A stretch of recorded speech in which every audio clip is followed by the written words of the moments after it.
Really, it's not there anymore. The Facebook membership accelerator has allowed us to focus on the value.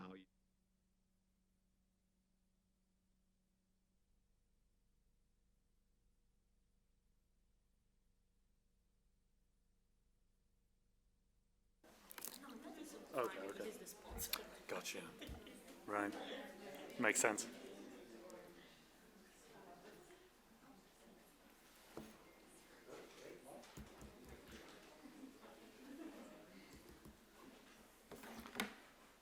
We good? Let me put my timer on so I don't waste anybody's time. Hi. Running a little bit late, so I'll try to get into the meat as quickly as possible. As you can see, my name is Joseph Cox, and we're going to do a talk here inside the mind of a hacker, why all journalists need to take digital security seriously. You may think that when someone hacks you, there is a hacker in a hoodie sat behind a laptop who's doing all these nefarious things. The reality is that much hacking is done at scale, it's automated, and hackers don't actually really care who you are. They only care what sort of access you have. They're very, very opportunistic, and they will attack you simply based on if you have, I don't know, a Twitter account with 10,000 followers, or maybe you have access to the Wall Street Journal's CMS or something like that. And obviously I'm going to go into more detail on that shortly. So I'm from Motherboard, which is the technology and science section of Vice. I cover the digital underground, so data breaches, hackers, cybercrime, that sort of thing. The surveillance industry, so governments and companies buying and selling malware, and then increasingly stuff like Facebook and Twitter and YouTube and content moderation, and sort of the issues around that. Obviously here I'm talking more about the digital underground and the cybercrime bit. So time for some stories. You may or may not know who this person is. This is PewDiePie, the world's most popular YouTuber, or maybe he just lost to T-Series, which is another popular YouTuber. I don't really follow it, to be perfectly honest. I'm just including this because it has hacking in it. But he is exceptionally popular, and recently the Wall Street Journal started doing some reporting around him. Obviously, when you have millions and tens of millions and potentially hundreds of millions of viewers, there is a public interest in seeing what this person is doing and the views that they are putting out to their potentially young audience as well. Here he paid some people to hold a sign saying "Death to all Jews," which is clearly anti-Semitic. And then after the Wall Street Journal started some inquiries, Disney severed ties, either a sponsorship deal or advertising or something like that. PewDiePie's fans can be quite vocal about their support. So shortly after, this email landed in my inbox, which said that the Wall Street Journal has been defaced to say subscribe to PewDiePie, and then a link to a real page on the Wall Street Journal website, and then an archive of it as well on the Internet Archive. So if it was changed, you could still go find it. And this is what the actual page on the Wall Street Journal looked like. It says, we would like to apologize to PewDiePie due to misrepresentation by our journalists, those of whom have been fired. We are sponsoring PewDiePie to reach maximum subscribers and beat T-Series to 80 million. T-Series is just, as I said, another popular YouTube channel, and it has a joke about Fortnite and trying to get some credit card details. Clearly, this is not a real Wall Street Journal article. This is what the hackers put onto the site when they broke into the CMS. From what I understand, or at least what the hackers claimed, it was through a partner of the Wall Street Journal. It was a cybersecurity company called Cisco. Their username was Cisco, and their password was Cisco as well. So they then logged in, and then they put this deface there. Clearly, the hackers go for the weakest link. They don't really have to go for the executive. Sorry, they don't have to go for the executive. They just go for whatever is vulnerable. And obviously, we then wrote it up, and the Wall Street Journal is pretty embarrassed, and they try to emphasize in the PR response that this was not the actual Wall Street Journal website, even though it definitely was, and it's very embarrassing for everybody all around.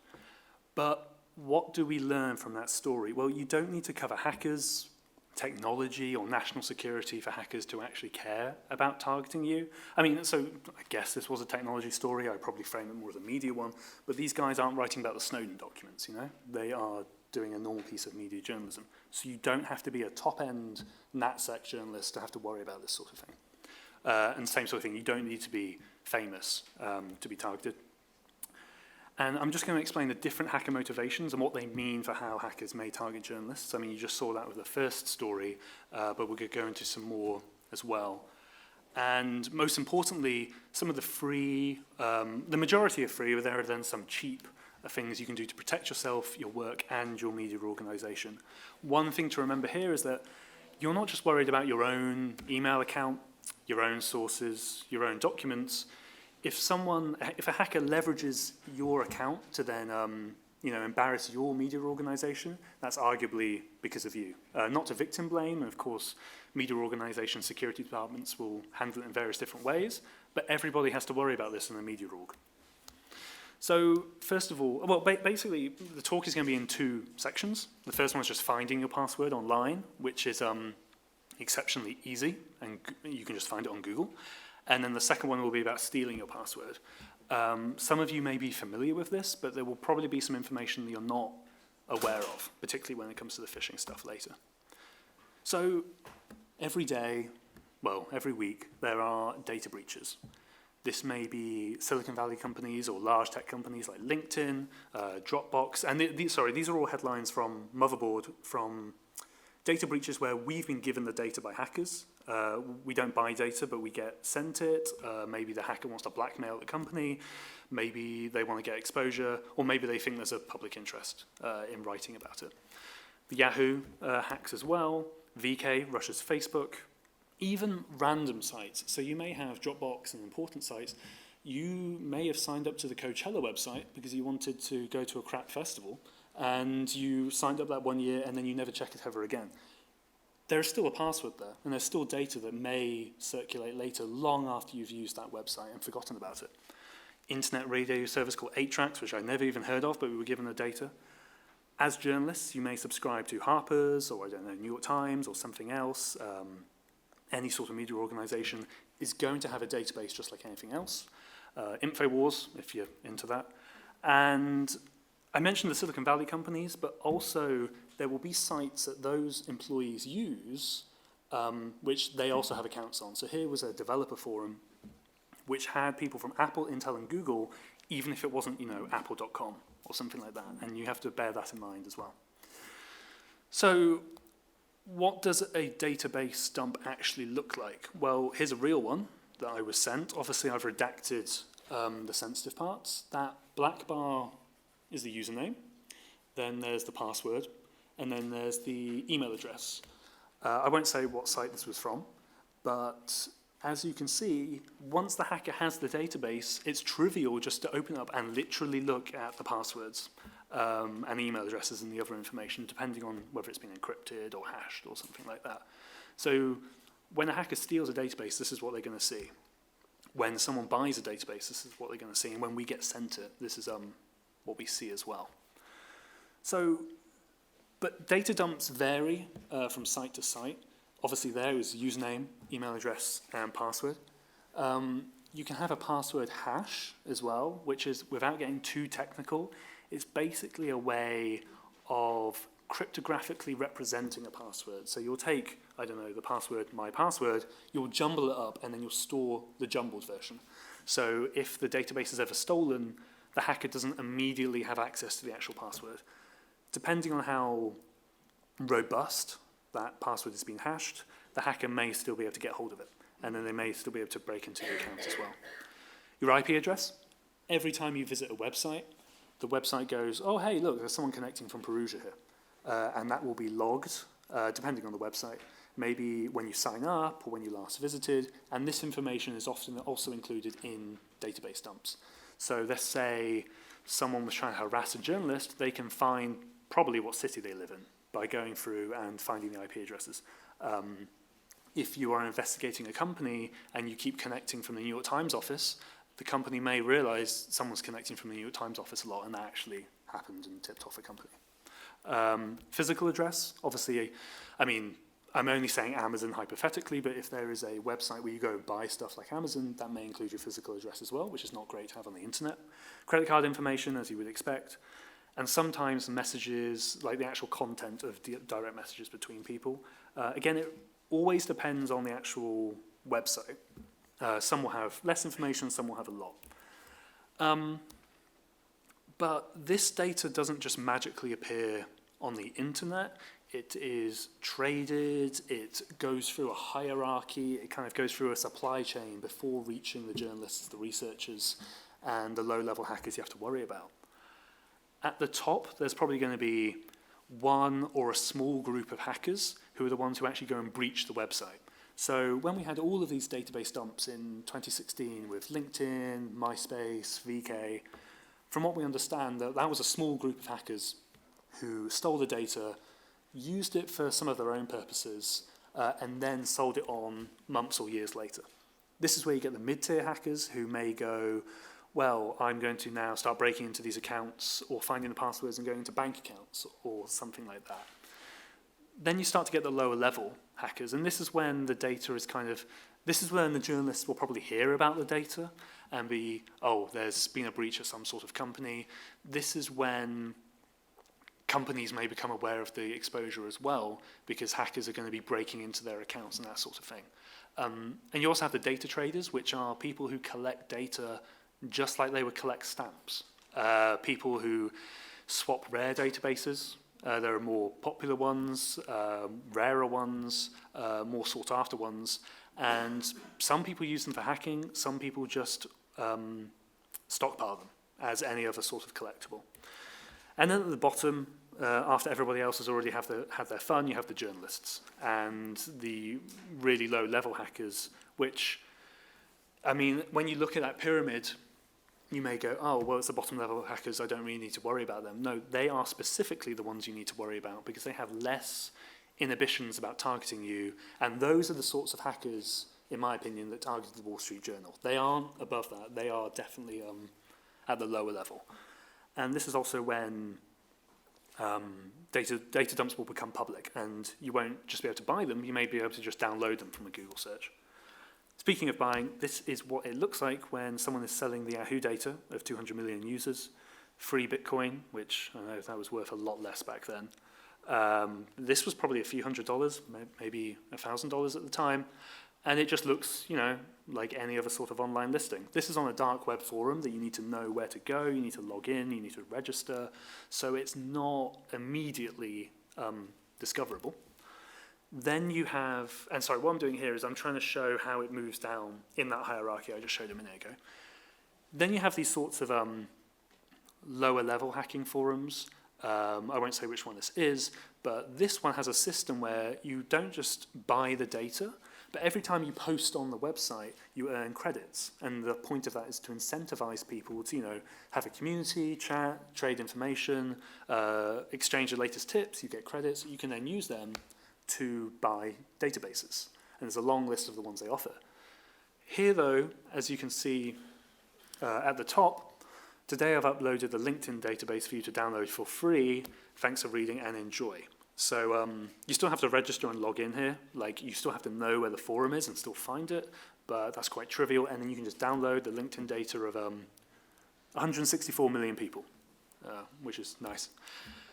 Then this is at the bottom. And this is when the journalists, if you don't have access to the forums like we do, this is when you may get access to it. And it is simply a website where you can search for any of the public dumps, and then, as you can see on the right-hand side, download them.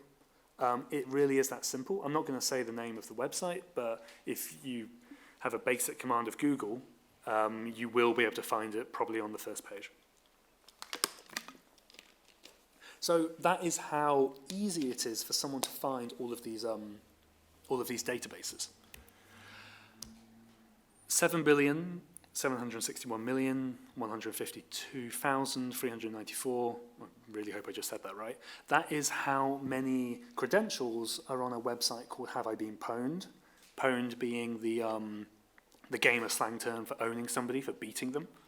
And what this website does is it's run by a security researcher called Troy Hunt. He will take all of those databases I mentioned if he gets hold of them, and he puts them on the website, and you can just search your email address, and it will tell you which databases you are included in. It won't give you the password, because obviously if it did that, I could enter in, I don't know, my boss's email address and then get their password, which would be ridiculous. It's just to inform you how exposed you are. And now I'm going to show you a little bit about how the hackers will actually search that data if this works correctly. Okay, great. And I really hope I have internet. Give me 1 second.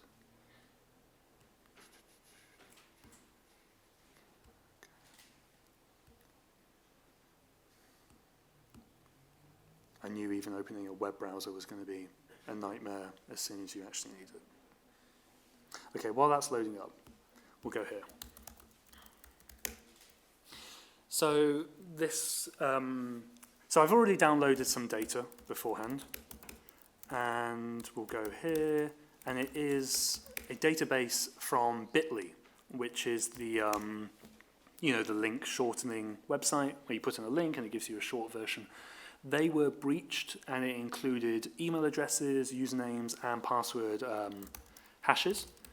So all I'm doing now is just doing some very basic search commands that a hacker will probably do to look through that data. I'm just asking it to look for an email address.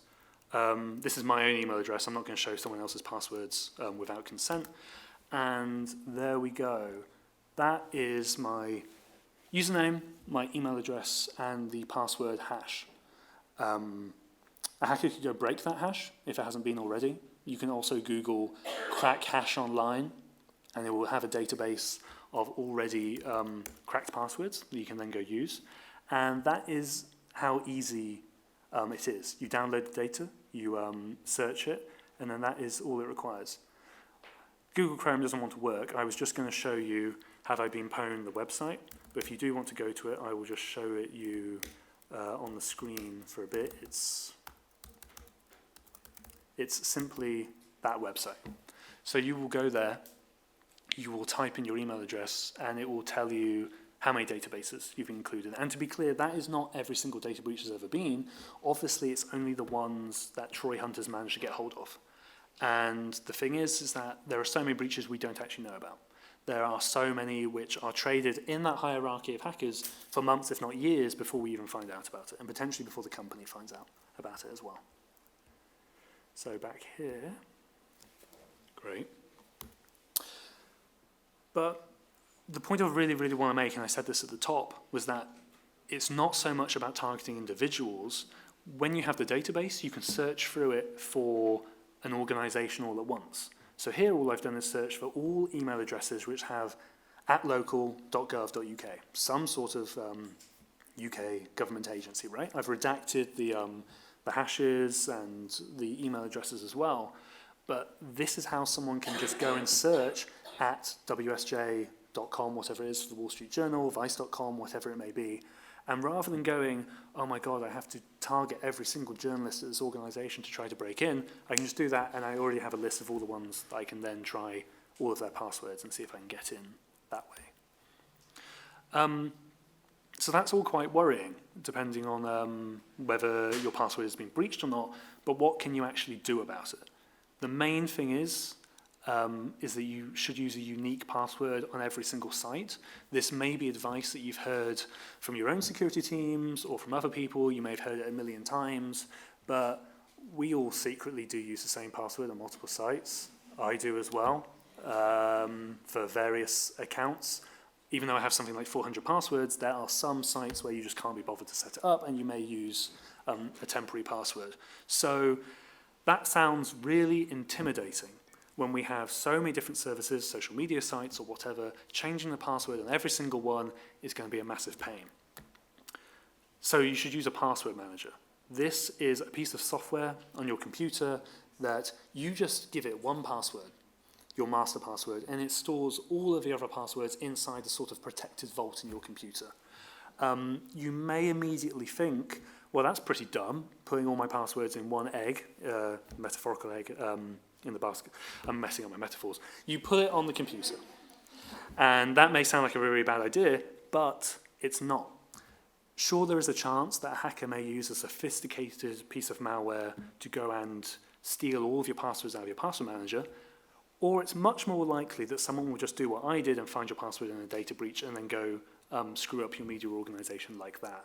So even if you are concerned about putting it all in one place, depending on your threat model, which is of course the unique threats against you, it probably does make sense to use a password manager.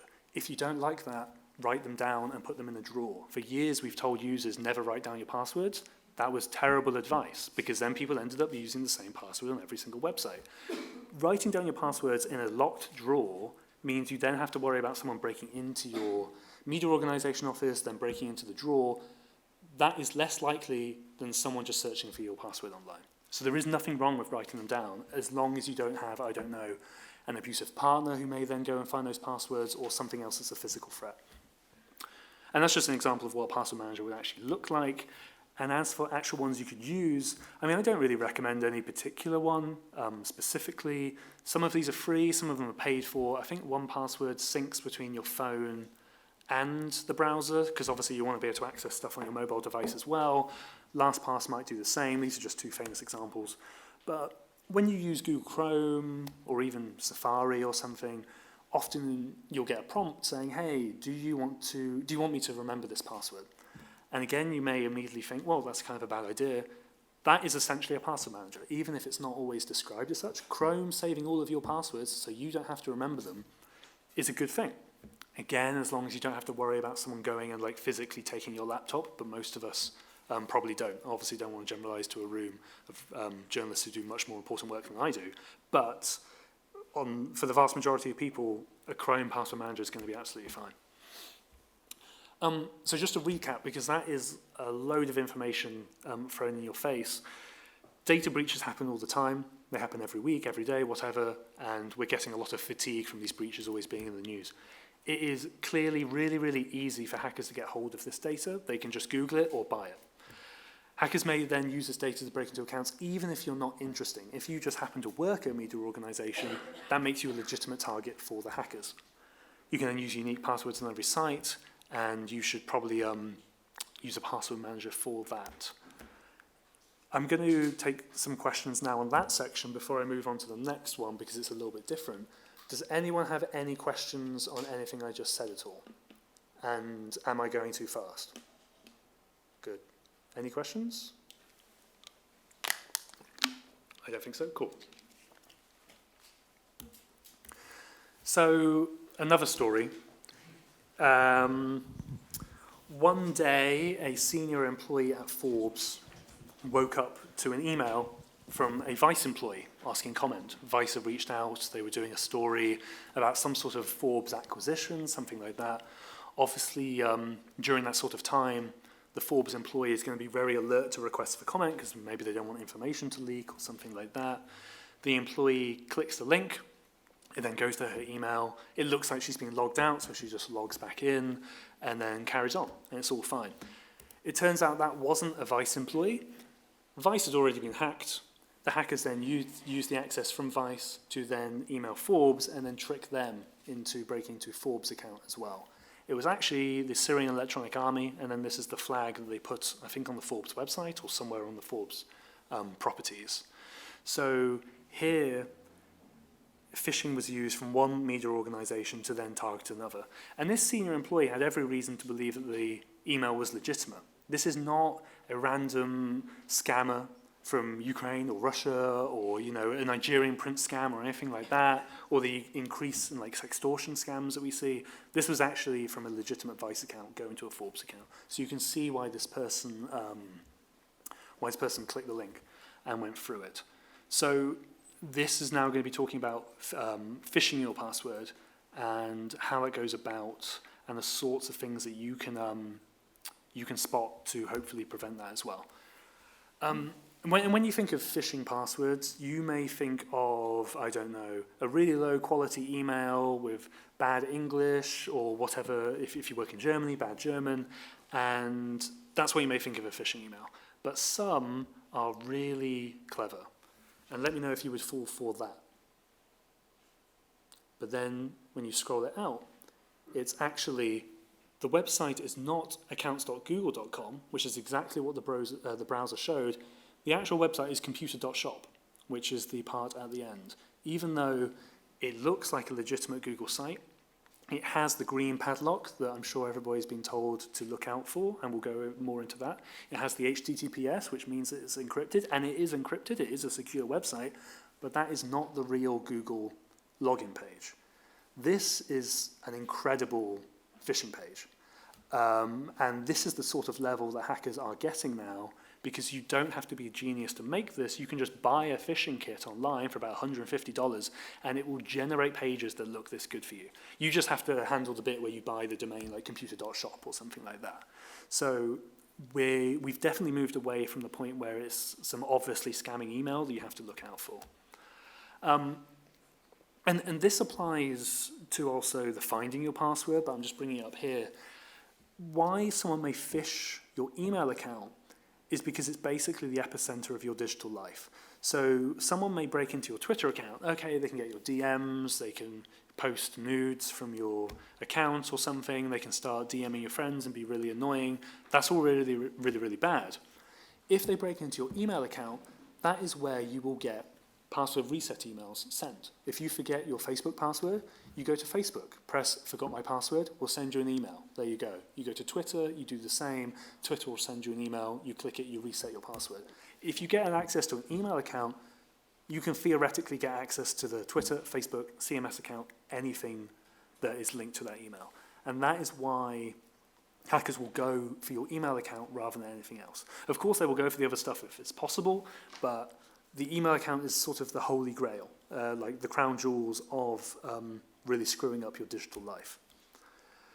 So, I mean, you saw the phishing page and what that looks like, and I'm sure you're all familiar with just the idea of phishing, but it's probably helpful to actually think what happens behind the scenes. So here's our journalist doing their job, and they get sent a link, they click it, and it goes to a naughty version of Facebook, like a malicious version, a fake version, whatever you want to call it.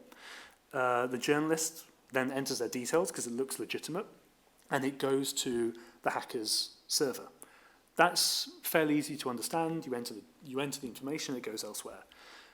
But something else you may not know about phishing kits is that the phishing page will take the password the journalist has entered, send it to the real Facebook, check whether it actually works, and then send that to the hacker's server saying, yes, you've got the right password. So it can almost just check it in real time. And I'm going to keep hammering this point, even if it's really annoying, that the main reason I'm bringing this up is because there is not a hacker sat there doing this, typing commands like I did before. This is automated. This is at scale. It's computerized. It is automatic. It is done with little human interaction apart from the poor journalist who enters in their password, which means a hacker can set it up. They can then go to the pub, do whatever hackers do, and they go to the pub, and then they just wait for the journalist to enter in, and they come a day, 2 days later, or wherever. I mean, with some phishing kits I'll show you in a minute, they can get a notification on their phone saying, yes, your target is logged in and you've got their password. So then they can leave the pub and go back and do their work. And then there is our hacker at the end. Of course, there is eventually someone behind a laptop. There is a person at some point who will, I don't know, use that password to log in, to read your DMs. But everything between the journalist and that sort of endpoint with the hacker can be automated and can be done at scale. So I'm going to show you now, which is an even more risky live demo, is what one of these phishing kits actually looks like. Okay.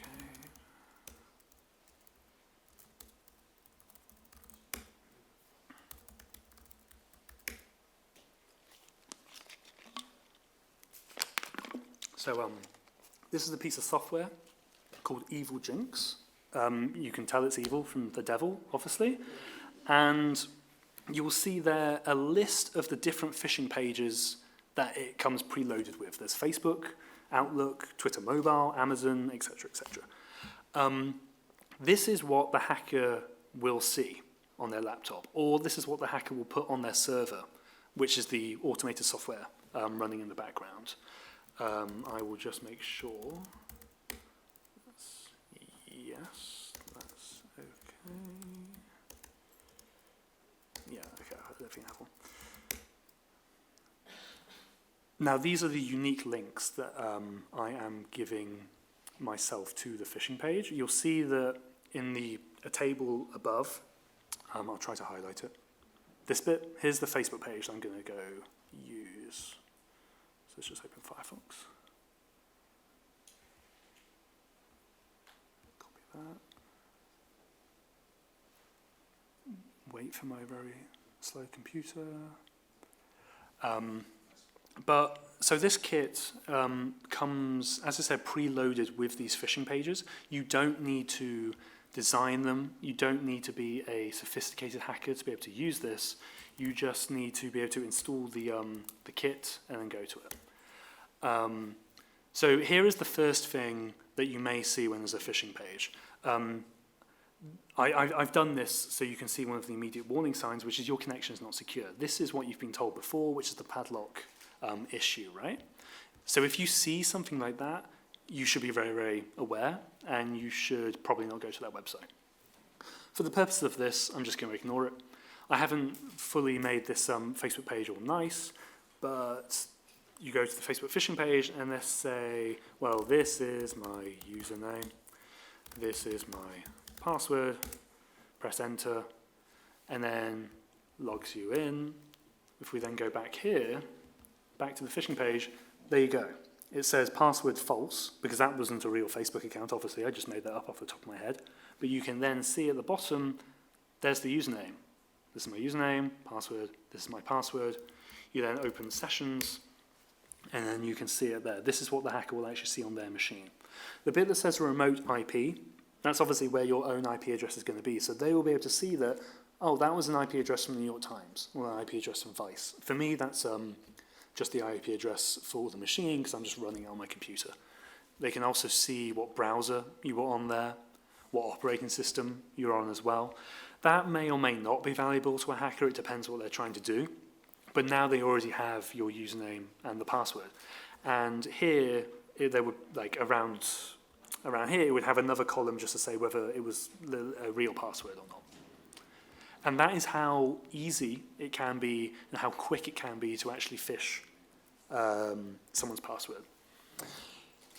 The kit I just showed you, this Evil Jinx one, it looks very hard to use, and it can be. You have to set it up, you have to configure it, you have to know how to use that black box with the text called the command line.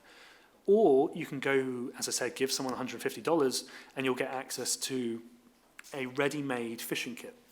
Now this is one for stealing iCloud passwords. So you can get into photos like there was in the nude celebrity hack a few years ago. You can maybe locate someone's phone if they have Find My iPhone enabled. You could access their WhatsApp messages if they've been backed up to iCloud. And here you can see that at the top there's 38 devices, 36 of them are presumably iPhones, iOS devices, and a couple of computers. And obviously I've redacted the names and the email addresses of the people, but you have status, the third column along, and that's completed, completed, or still pending. Here, the hacker isn't even doing anything. They've just put in some email addresses, and the system has taken over, and that will then automatically send the phishing emails and automatically check whether they're legitimate, and then let the hacker know. And before they send the emails, they can do stuff like, oh, I want to include a fancy-looking map. So if I'm trying to trick the person to think I found their iPhone, oh, your iPhone was found in New York, please click here. That's all automated as well. The way that we got these screenshots, because we did a long investigation on the underground iCloud hacking community, this was... this is a real panel, as in this isn't a demo, this was actual a live someone breaking into accounts. But they, ironically, the hacker left their own password in the code of the phishing kit. So a researcher took that password and logged in. Obviously, I wouldn't do that because that's illegal. Even if they're a hacker, I don't have legal authorization to do that. But and then the researcher took the screenshots and then gave them to us. So, as I said at the top, you may be used to crappy phishing emails, ones that look a bit scammy, and then I showed you the really, really good one. The one in that video is probably one of the best phishing pages you're ever going to see. Of course, they have to deliver that link somehow, and that'll be in a phishing email. So just a couple of quick examples, which is, well, you look at this, and apparently this is an embargoed press release from Facebook. Hi, Joseph, here's our embargoed press release on the upcoming announcement, thank you. There are immediately a couple of red flags here. Even though it says Facebook Press, the email address is facebookpress_office@gmail.com. As far as I know, Facebook employees don't really use Gmail unless they're trying to contact you when they shouldn't be. and it's not an official, at fb.com. So that's an immediate red flag that you may want to look out for. You want to verify who the sender is. Even though in that earlier story where the Vice account was used to hack Forbes, in that case you couldn't really blame them because that was a real Vice email being used there. This is obviously a fake Facebook one. Then you have the bit.ly link. I mentioned the bit.ly data dump. It seems apt to mention the bit.ly links as well. These are shortened links deliberately so you will not be able to see where they go. I mean, the actual purpose of bit.ly is so marketers can see, 250 people clicked my link. Hackers can do that as well. And then they can see that, 5 people clicked my phishing link. Great, I've probably got some passwords. Here, what you would need to do is you would need to hover over the bit.ly link, and then at the bottom of your browser, it would probably, it depends what browser, but it would probably say where it actually goes. And whenever you have a shortened link, you want to do that verification, because before you click that, and if you don't do that check, you have no idea where that link is actually going to go. And then this is a harder one. The only reason I know about this trick is because a friend sent this fish to me, and I nearly fell for it. But it's really, really smart. You look at the email address. That's genuine. Press at facebook.com, fb.com. That's the real Facebook press email address that I know and that I email all the time for work. You then look at the message. There's no links in that.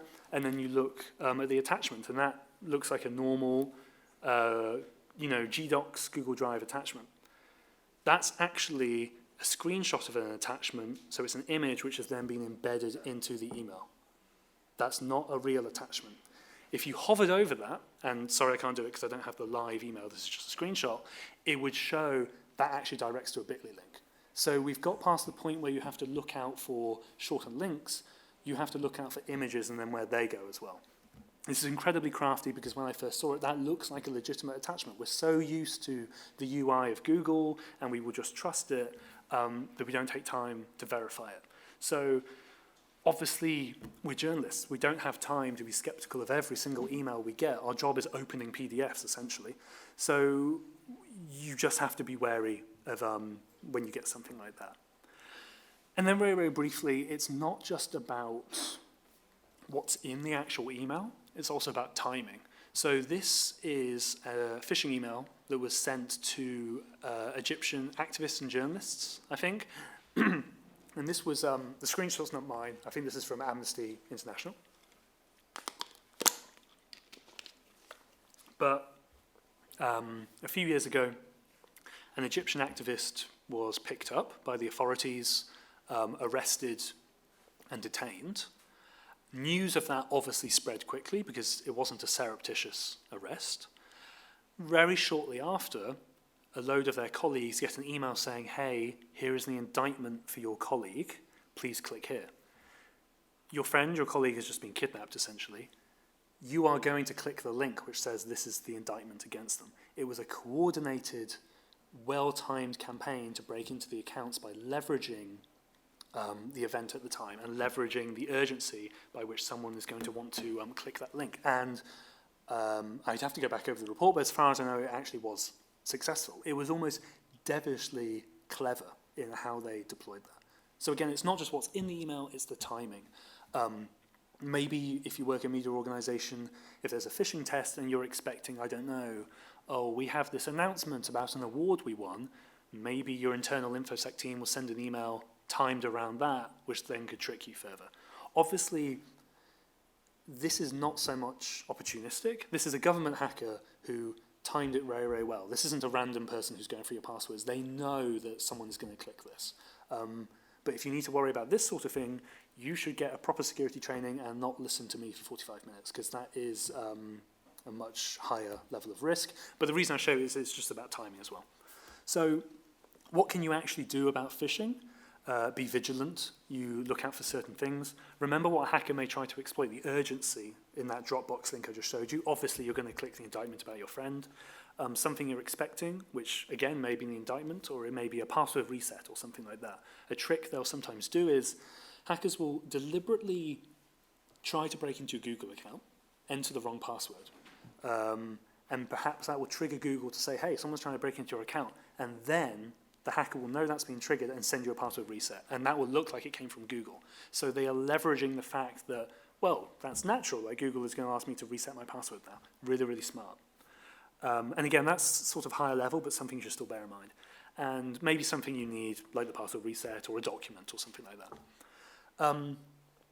As for more concrete things to look for, this is kind of going back to the earlier one of the Google video. This was the actual URL. So I was about to cover it up my hand, but obviously that's not going to do it on the projector. Accounts.google.com.secure.computer.shop. That's a very, very long domain. You may just look at the google.com, the accounts.google. What you're looking for is the part just before the slash, which would be the actual domain. So that, as I said earlier, the actual website here is computer.shop, just because it comes before that slash. So vice.com/Joseph Cox. That .com and that vice is what you'd be looking for. Everything before that is a subdomain, and you should not trust. Because that is probably the place where the phisher or the hacker is going to put the misleading information like the Google stuff. You'll want to check whether it's secure as well, but you don't want to rely on this. So if you go to a phishing website and it doesn't have the green padlock, that's a good sign that it's probably not legit. Facebook will have an encrypted web page, Google, Twitter, basically any major service you use, as long as it's not like a crappy dating website or something, will probably have the green padlock. But again, it's reversed now. Even though for years we've been telling people to look for the green padlock, now it's more notice its absence rather than actually look for the green padlock itself. Because years ago, you would buy that encryption, you would buy that padlock, that certificate for, I think, a few $100s. I can't remember, I've never done it. But now there are free services where you can do it. So the hacker will just go, they technically own computer.shop, and they will ask for the encryption certificate. So technically that is an encrypted website and it's all legit, but do not rely on the green padlock anymore, at all, really. And then this is just the last thing. What you need to do about phishing, and of course this also applies to if someone finds your password in a dump, is you want to set up two-factor authentication. This is, rather than just your password, you will also get a text message to your phone, or another mechanism which I'll explain in a second, which means if you log in from a weird location, or if a hacker tries to log in, that would trigger the fraud alert, and Google will ask you, hey, can you please enter the code? This is not impossible to defeat. There are ways to get around 2FA, but having two-factor authentication is one of the best things that the vast, like 99% of people can do. So I highly recommend that you do it. And I'm only giving two recommendations basically for this talk, which is use a password manager and use 2FA. If you do those two things, you'll be able to eradicate the vast majority of these attacks. First one is there's a text message, you give Google your phone number or whatever, and you get the message, you type that in. The better one is that you use the Google Authenticator app or a different app. This is just on the iOS store, on the Google Play Store, and just search for Google Authenticator, and it will come up. And this gives you, every few seconds it generates a new code, and that's what you'll enter. The advantage that has over text message is in case someone steals your phone number, which is increasingly easy nowadays. You can ring up Vodafone and say, hey, here's my date of birth, here's my address, I'm Joseph Cox. Please, could you redirect all text messages to this SIM card, which is the hackers, and then they can break into your account. It's not widespread yet, but it is becoming trivial for hackers. Someone just needs to figure out how to properly automate it and properly sell that as a service, and then that's something that we'll have to worry about. And finally, the best mechanism for 2FA is a hardware token. This is something, I don't have mine on me, stupidly. This is something you plug into your laptop, probably via USB, and it's much harder to phish or steal. You'll push the nice little gold button, and then that will log you in. There's no phone number to steal. There's not really a code to try to phish because the hardware token communicates with the browser and makes sure it's the legitimate website. Because if you go to a phishing page and use that, it just won't work. Like, it actually won't function. I said most stuff here was free. That's true. These, I don't know, £20, maybe a little bit more, depending on the version you get. And finally, you can get ones that work with iPhones. But they just came out, and I think they're a lot more expensive. And even I don't have one because I can't afford that. So to recap, Phishing can be really, really, really good. No longer do we have the scammy email that you get from a random address. It can be done at scale. It can be automated. And the hacker doesn't really need to care about who you are. They just need to go, I'm going to target every single person in the Wall Street Journal. And I don't mean to pick on the Wall Street Journal, by the way. It's just the example that keeps coming ahead because of the PewDiePie case. So I'll try to use another one in the 120 seconds I have left. They can do it at scale, and they do. You don't need to be someone senior. If you're the social media editor and you have access to the Twitter account, maybe they'll go for that. If you're in HR, they will definitely go for that. Be vigilant and set up two-factor authentication, and that's it. I'm really trying to limit the number of recommendations here, so hopefully people will actually act upon them. When you have security trainings, often you'll be bombarded with a lot of technical stuff, and you quite rightly feel overwhelmed. If you just do those things, you will dramatically improve your security. And that says any questions on phishing, but it's actually, are there any questions at all? Because I think we have 8 minutes left. Any questions? There's one there. What's your mother's maiden name? That's pretty good.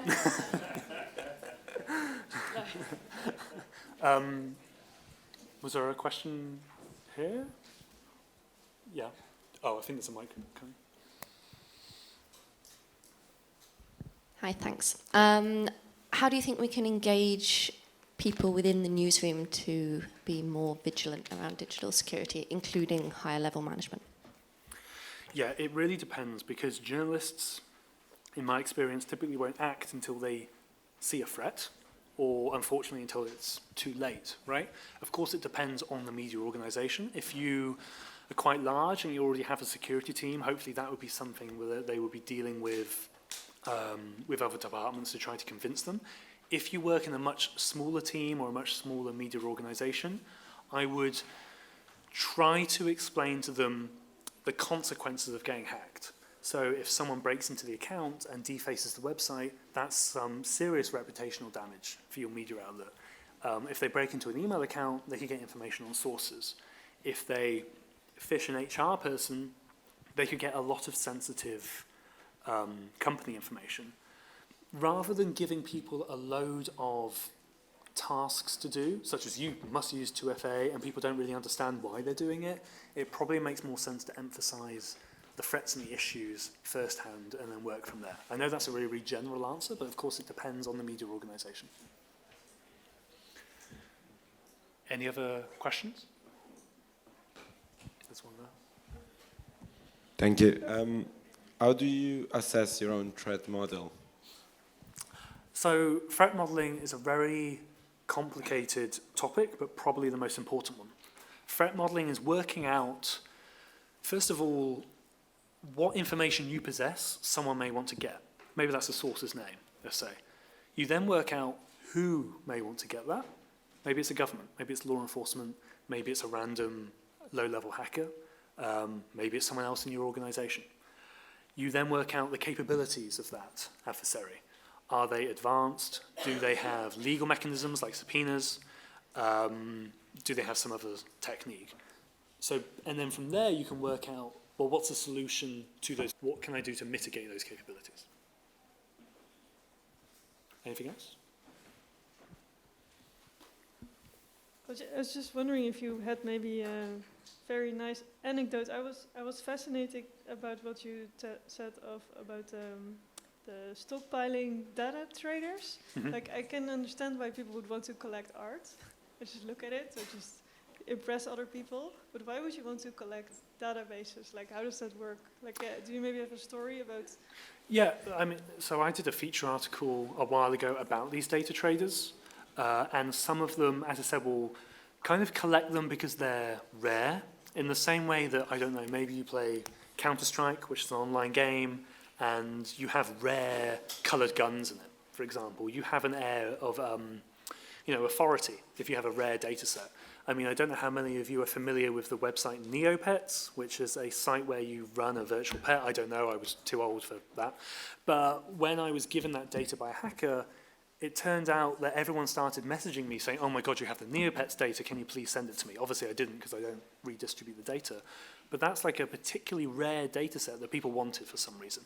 The fact that it was rare, it was hard to get, and also in that particular data set, it included, you know, people's passwords from when they were dumb teenagers doing stupid things. So if a hacker got that, they could probably break into a lot of like MySpace accounts or something like that, because you take security obviously less seriously when you're 11 or 12 or whatever, or even a little bit older. So it's a variety of things, but some people do just collect it. Yeah, and they will go through it, and they will look at it, and they will admire it, for lack of a better term. Yeah, scroll through it, search it. I appreciate it sounds very odd, but saying it out loud, I'm almost like, yeah, that's just what people do. You know, it's strange, but I can understand it, because getting this data, when it's not public, it's difficult. And if you have the skills and the connections to collect that data, it's pretty satisfying to be able to get hold of it. I think we have time maybe for one more, if there is one. Yeah. Anyone got another question? No? In that case, thank you so much. I really appreciate it. And please,